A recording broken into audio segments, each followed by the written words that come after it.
The release of any new film by Danny Boyle has become a cinematic event.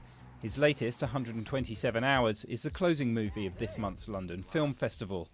It tells the story of a climber who becomes trapped in a ravine for more than 5 days and has to cut off his own arm in order to survive. The individual will to survive is often seen as just that, as an individual thing. In fact, it's sort of a gene we all carry, and like a sort of network of computers, it all contributes in some way to when it is individually needed. All you have to remember is that everything will be okay. The film is based on extraordinary true events, though Boyle wanted it to be more than a mere survival story.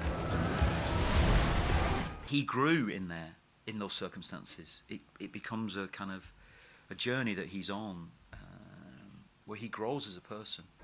Boyle's tackled everything from gritty realism to sci-fi, romantic comedy to horror.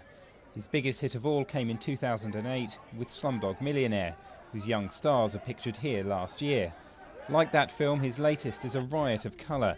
Instead of the teeming streets of Mumbai, it attempts to convey the blistering dry heat of the Utah desert. The way they grade films, basically, the colour grade, they grade it wet. So it looks sexy. Everything looks a bit sexy. The blacks look a bit, if they're a bit liquidy. But we said no, because actually one of the things that's very difficult to do is suggest thirst. The film's released in the US next month, with all the visual flair and psychological tension audiences expect from a director constantly in search of a new challenge.